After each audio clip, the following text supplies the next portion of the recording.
Hello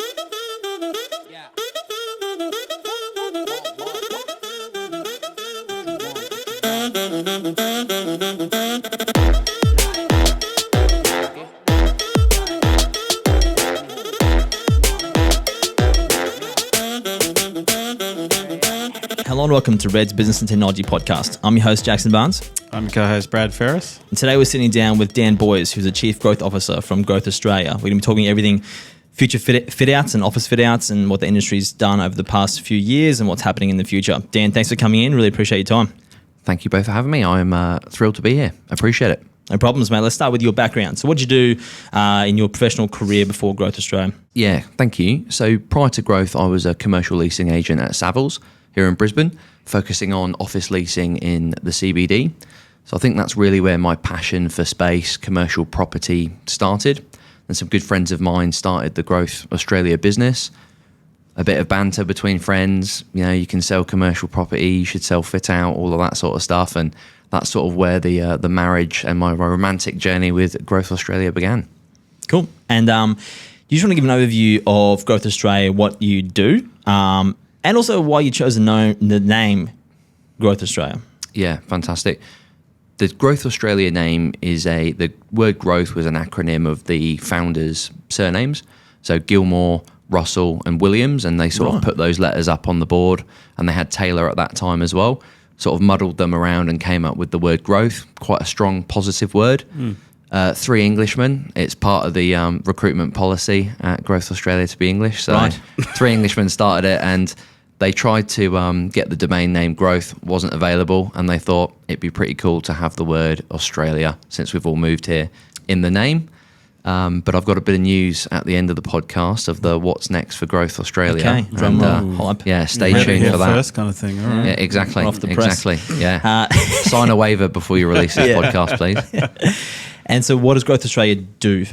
So we design and deliver office workplaces for our clients. Anything from commercial office interiors all the way through to medical suites, laboratories, daycare facilities, all those types of things. We had a pretty pivotal shift in what we did about 3 years ago. Brad and I were just having a bit of a chat off air. Oh, sounds cool to say that, doesn't it? Off air. And talking how we pivoted. We were probably a more traditional builder 3 years ago, where we would partner with external architects, which was great. Got to work with some brilliant firms and saw some really inspirational designs. And we would do the costing and the delivery element of that process. Since then, through COVID, we saw an opportunity to pivot and bring design in-house. So now we cover everything from the first brushstroke down on the piece of paper all the way through to handing the keys over to our clients upon completion. Okay, so what does that look like practically? So you've got fit out, so you do the organised construction, also interior designers, and that's is that what the difference is between a traditional kind of fit out company? Yeah, absolutely. So there's sort of a design and construct model, which is quite common. What we've done with it is we really try and focus in on solving an issue or working with our clients to really get to the bottom of what's the need, what's driving this office relocation or this office refurbishment. And then we're using our interior design and workplace strategy expertise to offer them a solution of how the physical space can solve that issue. And then what's been really interesting is working with companies like yourselves is then that technologically overlay to see the physical space and the footprint marry up with the tech to really bring those spaces to life. So we're more consultants on workspace, and then we carry it all the way through to the delivery as well. But a lot of our value is now front-ended in that workplace consultancy piece. Okay, awesome. We'll unpack that a little bit later in terms of what's involved there in the consultancy approach. So I appreciate that. It's probably similar to what we do here, to be honest with you, with technology. So that's good. Also, you host a podcast as well. Let's talk about that really quick before we jump into the in bones of the fit out kind of space. I do, yeah. What's that about? So it's called Let's Talk Growth, and I think it was probably born from a similar place as yourselves with your podcast, where we wanted to offer content and ideas and provoke thinking with our clients and really be seen as people that are bringing people together, sharing ideas, and sort of trying to stimulate that conversation. So we cover a wide range of topics, but the keys really are things that are going to drive business, things that business owners or key decision makers, senior leaders in businesses would like to know about and can discuss. So everything from the war on talent through to wellness, mental health, and all of those things in the workplace as well. Cool. How many episodes out, views, that kind of stuff? I've done 8, so I'm not 8. quite as experienced as you two gentlemen. Veterans, Brad. Just got to start, and it keeps going. Yeah. It shows as well. You look very, very relaxed. I feel very relaxed as a guest. So That's good. That's good. All right, let's get into the meat and bones in terms of the fit out industry, so we can get some insights for listeners who might be business owners or in charge of kind of fitting out the new office, or might have an office move planned in the next 12 months, 3 years, 5 years, that kind of thing. But let's roll it back to office fit outs 10 years ago. What did it look like traditionally before you started? I think traditionally office fit outs 10 years ago were really driven by people, as in number of people, and it was kind of cookie cutter, and it was very segmented for the industry as well. So for example, I'm a legal business owner, I need offices. I'm an engineer, I need big workstations, because that's the work we do. Whereas now we've really seen it morph a little bit more, and it's more around giving people purpose, and that's one of the big attractions of them coming back into the workplace. Flexibility, future-proofing the office space as well, so that what it looks like today, it might not be in 2 or 3 years' time, and that's okay. Again, technology playing a really big part in that. So the biggest change has been, I think, the definition of what the office space is and how people engage with it, and that's been a really interesting landscape for us to navigate, even over the last 2 or 3 years, let alone the last 10. We definitely see that from a technology perspective. It was, I think 5 to 10 years ago, everyone was like going to those like NUC little tiny PC things and behind every screen. And that was like the future of technology. But then, it changed rapidly when COVID hit, actually. It was like, no, what do we do with these boxes in the office? People need to work from home and remote and so on. When COVID happened in 2020, I imagine it would have shaken up your industry a fair amount. Do you want to take us through that process? What happened when COVID hit and everyone was like, we don't need offices anymore, let's go work from home completely, or half, on hot desk and that kind of thing? What happened in your space? Yeah, so the biggest thing was uncertainty, which I think was the same for everyone, whether it was your family life, your personal life, your work life. There was just that air of uncertainty in everything we did. I think in many ways the office space almost became the beacon of light, and the one commonality that every colleague had was the office space. We saw a lot of leaders go to daily Teams meetings where they were talking about updates with the company, whether it was, touch wood, furloughed staff or government incentives. The communication almost doubled in a lot of these businesses. So what we actually saw play out was a little bit of uncertainty where people think, look, we might retract our footprint. We were quite lucky in Brisbane, particularly Queensland, as opposed to our southern friends down south, where relative to them, our lockdowns weren't as sort of stringent and as elongated. So I think business confidence remained a lot higher in Brisbane than it would have done in Sydney and Melbourne. I don't know if you guys saw the same, but we certainly noticed that. So when those lockdowns did sort of dilute a little bit, there was almost a pent-up demand to connect people. And that's where we actually saw the opposite, where people were thinking, look, we're going to reduce our footprints to, well, look, maybe we could take less space, but why don't we just keep the same footprint, work differently, try and keep even more connected than we were, and let's pivot, let's be nimble. So it was actually a great opportunity for us in that design and construction industry to help these businesses navigate how they might come back to the office. And I remember you guys might have been the same. We thought office space would change forever, where it'd be screens everywhere and social distancing, and that kind of has eroded slightly. Yeah. So did the design style change pre and post COVID? You mentioned at the start of the show, people come to you with a problem that they're trying to solve. Did those problems shift, and did the design language, design style change? Were you seeing different requests come through from companies? Yeah, definitely. Absolutely. I think the key drivers now more than ever are attracting and retaining talent is a big one. And that really drives a lot of decisions around the office space, because a lot of leaders are looking to their physical footprint as almost a sales tool and a representation of culture. Yep. Like I've walked in your office today and immediately I got a fantastic sense of what type of company you were. Yeah. It was transparent, there was energy. I met the happiness champion, Emma. I think it's her birthday. Yeah, Chief Happiness. Yeah, Chief of Happiness. Sorry. Sorry, Emma. Apologies. And, there's music, it's visual, it's audio visual. So I get a sense as soon as I walk into your space, what type of business you are. That builds transparency and trust. Yep. So for you to bring clients into your space, I imagine you're very proud of your space here. Yeah, we are. And it's it really becomes almost like a sales tool, for want of a better word. But what it also does is it connects your team. So everyone that comes into your workplace feels like they're connected and moving in the right direction because the physical space aligns with what everyone's trying to achieve day to day. So that was one of the most powerful things. So how does that play out in the physical layout? What we saw was leaders coming to us with, how can we keep our teams engaged? We're not mandating that they come back to the office, but we'd like to encourage them to, see the office as a magnet, not a mandate. And one of the biggest things we saw was the definition of a workstation completely changed. So before COVID, most workers in the CBD would spend their days, they'd commute in, 30, 40 minutes, 20 minutes, whatever it was. You'd plop your laptop into your workstation and you could be there for 3 hours at a time. Have a lunch break, back to your workstation, emails, do what you need to do, a few phone calls either side of that. That's kind of your work day. I think the work from home completely flipped that, because if people just want to work like that now, they're better off doing that from home. Whereas what we're seeing is you might plug into your workstation for half an hour to scan through your emails, put out any fires, what meetings have I got today, then you're off. Jackson and I are collaborating at the high table, or Brad and I are doing a podcast, then we're having a coffee downstairs with a prospective client. Then I'm going to come back to the beanbag area and have a chat with Emma, and we're going to talk about what we've got on the agenda for tomorrow. You're only then getting back to your workstation in the afternoon to just follow up on all the meetings you've had.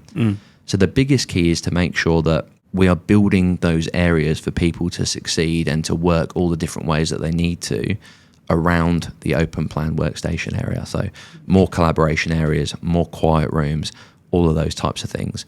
What that then does is remove any friction points that people might have of, should I come in, shouldn't I come in? Well, actually, if I do come into the office, I'm going to have all these people that I can engage with. The vibe and the atmosphere is fantastic. I'm aligned with my team, and I'm going to be able to get everything I need to do done in the day. I'm going to put you on the spot here a little bit, Dan. Name 3 things that actually work to get employees back into the office.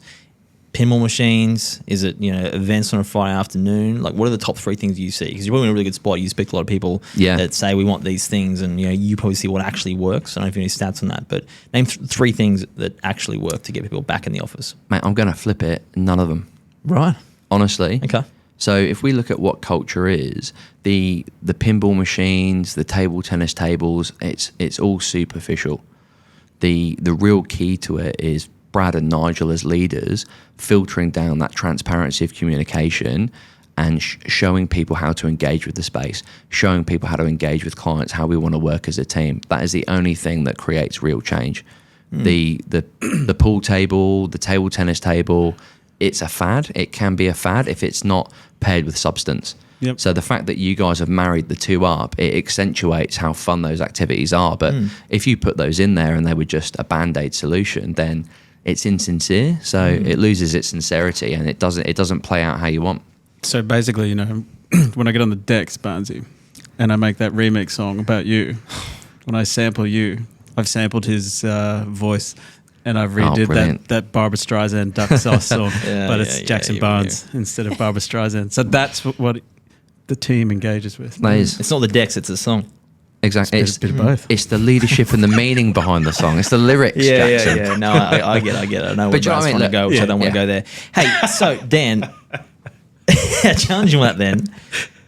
Why should... So, mate, no ping pong table. No, I'm only joking. I love ping pong this is what I'm going with this, right? Why should a business spend $100,000 on a fit out when they could spend 50 if it's all about down from leadership and deploying that kind of culture? Yeah, absolutely. I think going back to the first point, there's a certain level that businesses should aspire for their office spaces to get to. And one of the key drivers that we do a mid-project survey, and then we go in after we've built our client spaces 3 months after they've moved in, and we say, hey, look, what would you have changed? What has this fit out tangibly done for your business? So not just, anecdotally, like everyone feels great. What are the tangible benefits you've seen from having a new office space?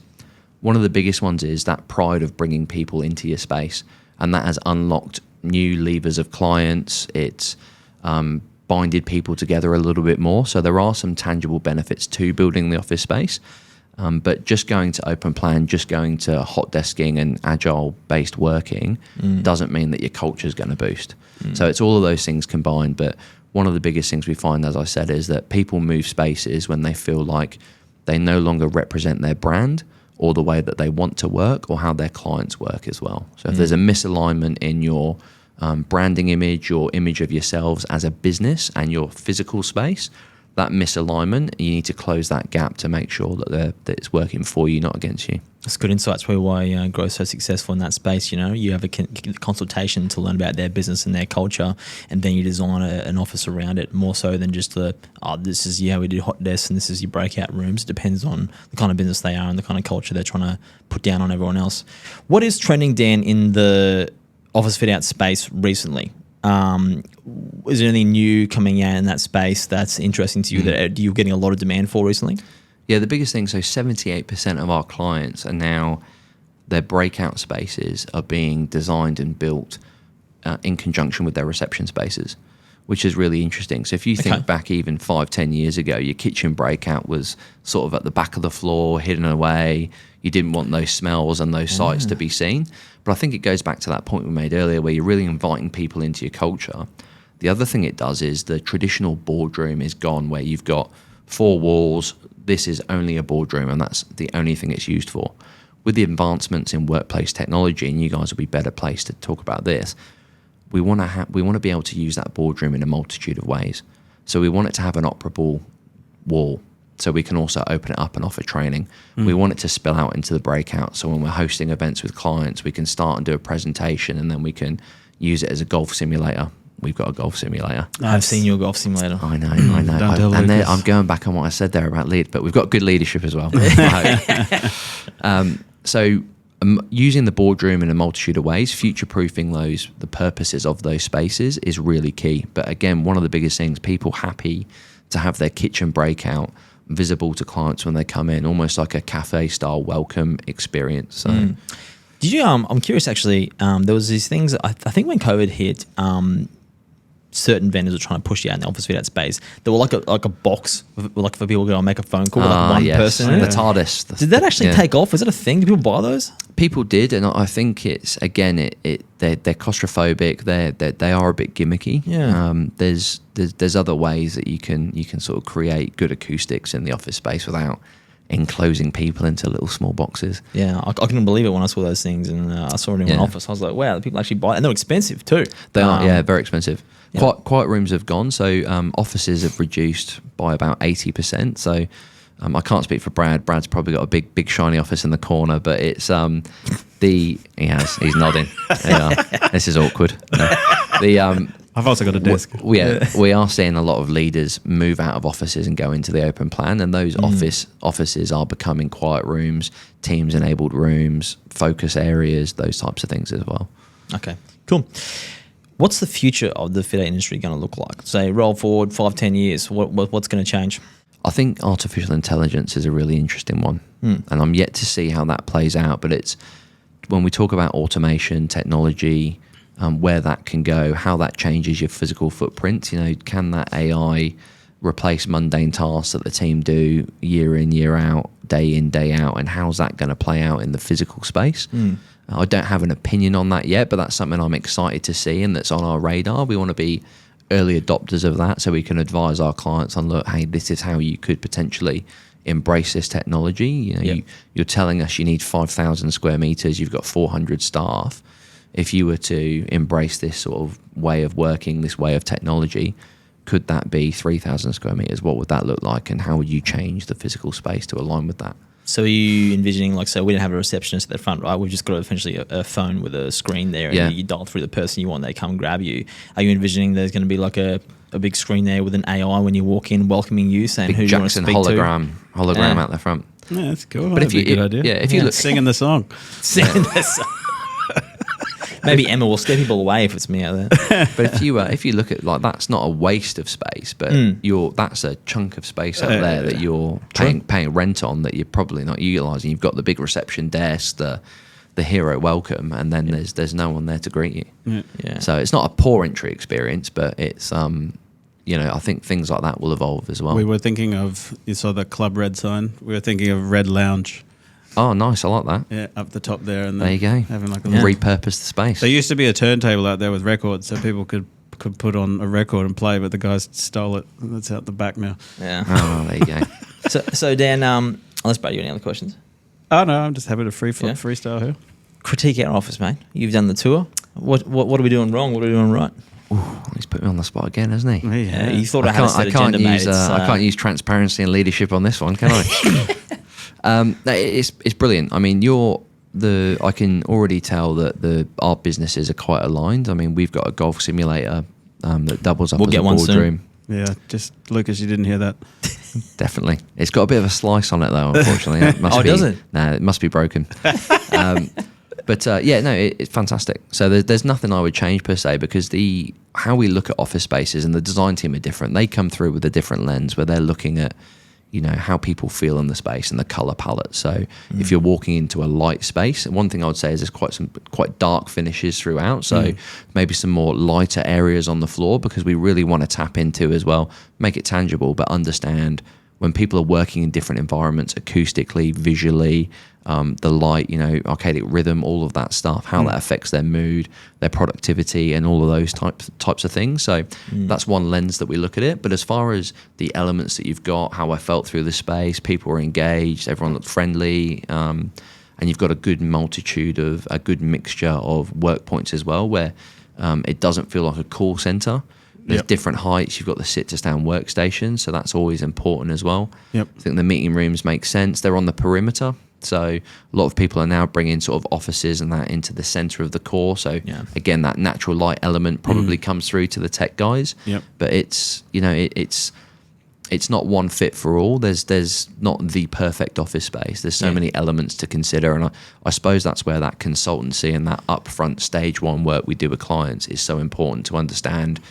What is essential to Red to achieve with this office space, and what are you going through as a business, and how can we marry the two? Would people come to you prior to finding a space?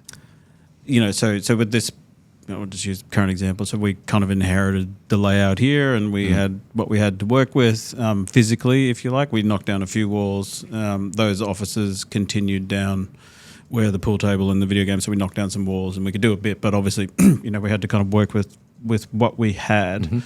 But obviously, if you really had a vision and you wanted to execute that vision, you'd probably want, and you were going to work with a consultant, all the way, I would imagine, if I'm wrong, potentially from selecting the right location, the right building, the right space. Like if you really want to get that, execute on that vision, would you guys be engaged pre-lease, if you like, or pre-building selection?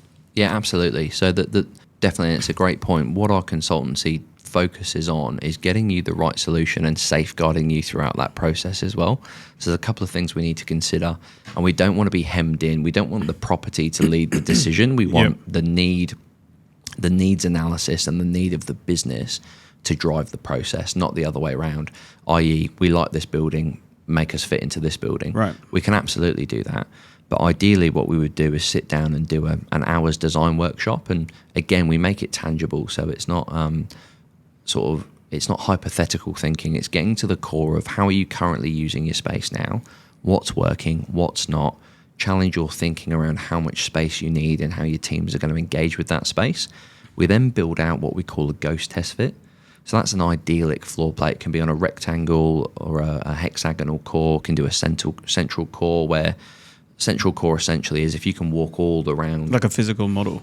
No, we do it in 3D. We can do it in 3D, but we typically just do it on 2D to start with. And what we're trying to demonstrate there is, in a utopian environment, how would the sales team engage with the IT tech team? How would HR and accounts work together? What proximity would everyone have to shared services? So once you've got that utopian floor plate, then when we go and shortlist properties, we can advise you and say, guys, we think you need to go to market for 500 to 600 square meters. Based on that, natural light, central core, 5-star neighbors rating, because that ties in with, your ESG model, whatever you're doing, we would recommend this. We then can either put you in touch with a property professional or support you as you go on those inspections if you're going direct with agents and the landlord. And then we overlay that lens that we've all agreed on is success and what winning looks like. So then when you're looking at the different floor plates, the different agendas, the different terms, you've got that true north to refer back to. Okay. And we can show you the gap analysis on each floor plate. So how often do you get that kind of greenfield situation? Or like would more of your clients come? I mean, obviously that's the preferred way to do it. Yeah. That's probably the recommended way to do it. Yeah, definitely. Do you find people do it? Are you more having to fit people into what they've already got, or do you get people coming to you right from the start? We do, and it's often we're going to them. Okay. You know what it's like.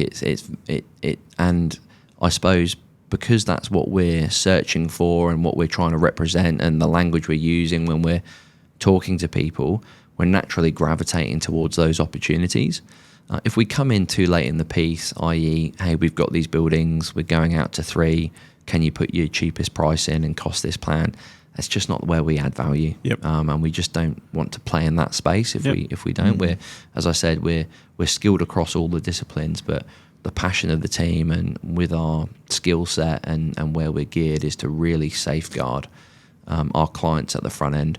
Because then what we do once we've got that utopian environment, we're also looking at building services, air conditioning requirements, loading, all those things, and advising our clients before they sign their heads of agreement on any hairs that could potentially be with this asset that they should negotiate with the landlord, or that they should consider that might cost them more in fitting out this floor as opposed to the other one because of item A, B, and C.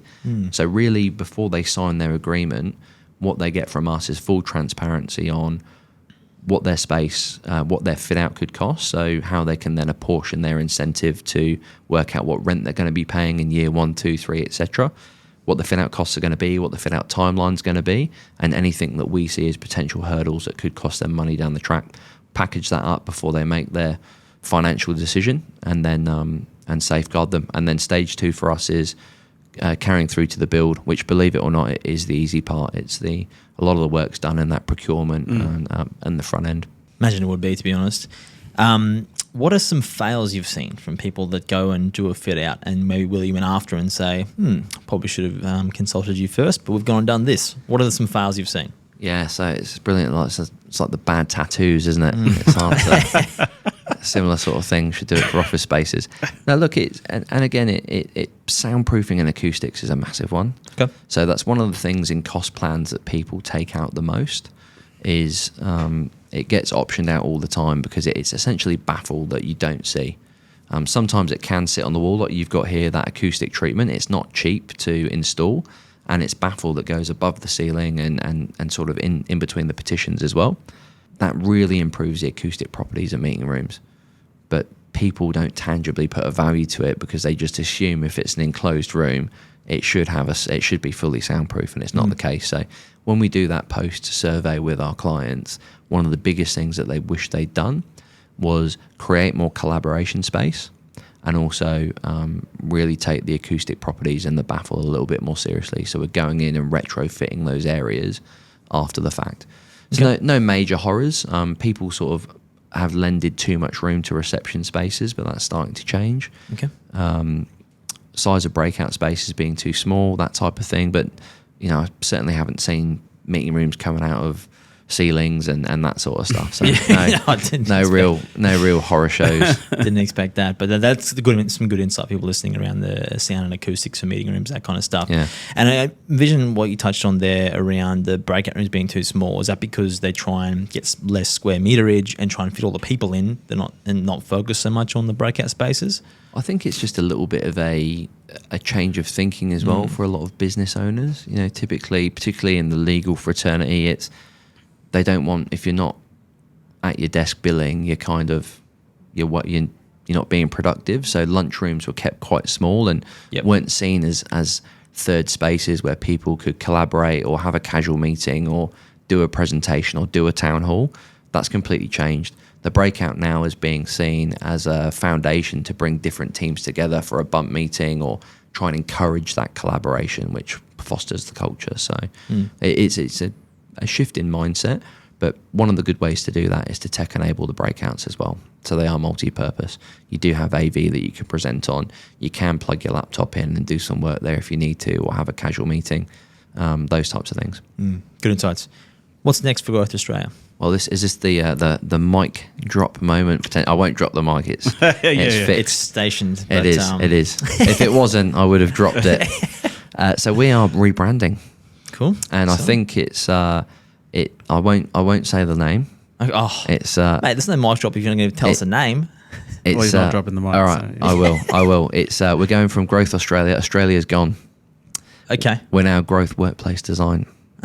Cool. So, and I think it again ties to what we've spoken about today, that when we were thinking about the rebrand and investing the money and having a new logo, new colours and having our brand guidelines, we thought, are we just trying to make ourselves feel good? You know, that the business is going well, surely we just keep trying to repeat what we're doing. And then we thought, well, no, we feel misaligned to our clients and the work we do. And we feel that the brand we've got at the moment, I mean, this was a $7 logo that the guys, wow, and it's been great. And, you know, it's been going for 5 years, and I don't think we've ever lost anything from our brand, but we really wanted to create that sense of camaraderie and that there was something exciting that we're all moving towards. And that, you know, previously, I don't think if you'd asked, and we asked the Growthites and 30 of them, what do growth do? And, you know, there's 25 different answers. Yeah. None of them wrong, but we wanted a succinct message, because I think if you create that unity, that comes across in everything you do, and you're holding yourselves the same way. You're dealing with clients the same way. We wanted that consistency of customer service. We're a customer service business, so that was important to us to align that with what our clientele were doing. Yeah, no, that's, to be honest with me, probably a good move. Like when I first heard of Growth Australia, I thought it was a marketing company. I was kind of like, oh, Growth Australia. Then I realized it was Fitouts, and I was like, oh, cool, okay, interesting. So that makes complete sense. There you go. You validated it. It's been validated. Good. I didn't know it was acronyms for the owners of the business, actually. Yeah, so it's a good story. So there you go. Yeah, great story. But I guess from the outside, before you know that, I was like, oh, Growth is like a marketing kind of company. So that makes perfect sense, rebranding, and that's exciting news. So. And what's the red? Where was that? So it's reimagine everything done digitally. Oh, okay. Yeah, it was kind of cutesy name. What did you think we did before you walked in? I thought it was a DJ. I thought it was like an indoor club, mate. An indoor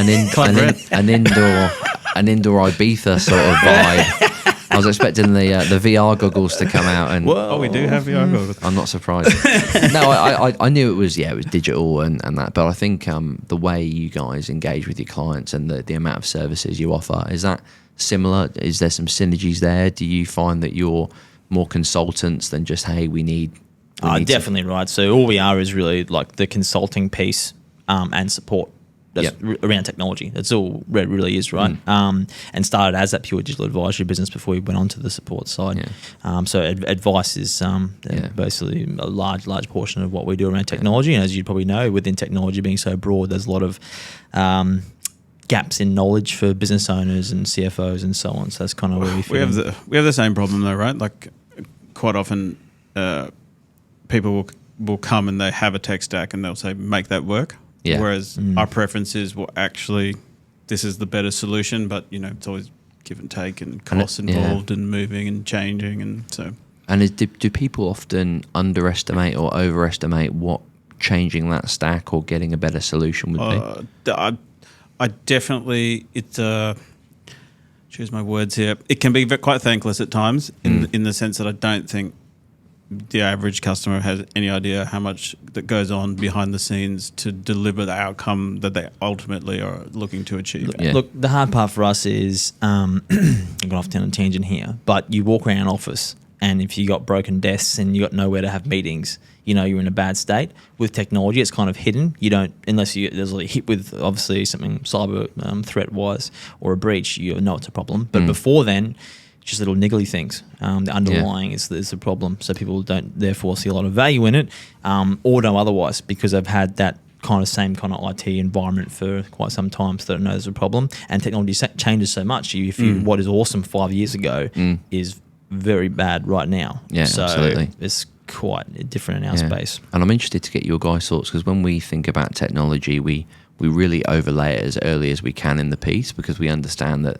the physical and that they have to marry up. And if we want that boardroom to have a multitude of purposes, we need to understand what needs to be done.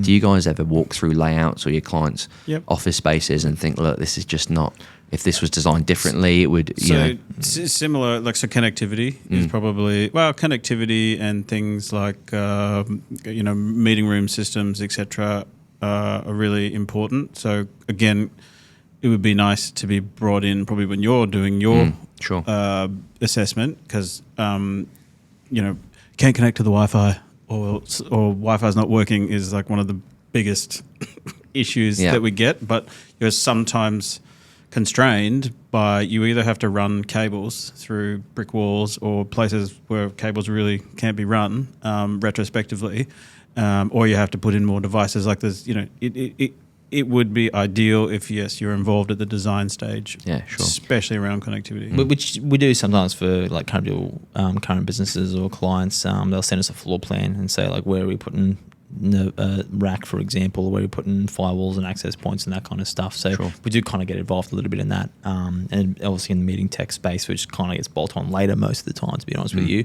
not from the outset. It would be probably ideal if you weren't engaged early on the meeting room side, but it's more about the core kind of IT services, I'd say.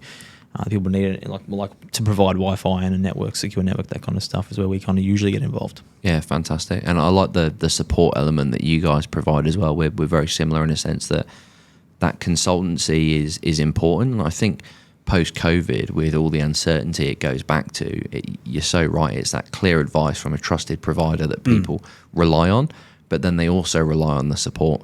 Everyone's so busy now doing their day-to-day, and I feel like everyone you speak to is at 120 to 140% capacity. I never remember people being like that before COVID. So I don't know if what kind of the psychology is before that, but when was the last time you spoke to someone and said, yeah, no, look, we're doing okay. It's all going well. Everyone you speak to is absolutely hammering. So I think then service providers that can really offer that level of service and that, we're a safe pair of hands mentality are really having great success and longevity. So, and definitely what we do is obviously more ongoing on the support piece, but also in terms of if you set up a network or a 365 environment for someone, you have to be continuously improving that. If you turn it on and leave it there, like I said before, like a year, 2 years later, you're behind. Sure. There's things to do there. Maybe we might have to come on your show to explain more. No, well, we'll have to do a return match. We can spotlight. Yeah, in our studio, maybe we'll see.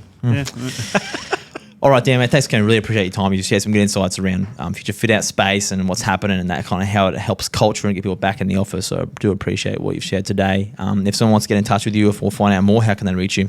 Yeah, just send a comms@growthaustralia.com.au. Find us on the website. Well, there's a new website coming, so I might share the link to that when it launches. 1st of July will be the launch. So it'll be Growth Workplace Designs. So awesome. Yeah, find me on LinkedIn, and we'd love to chat.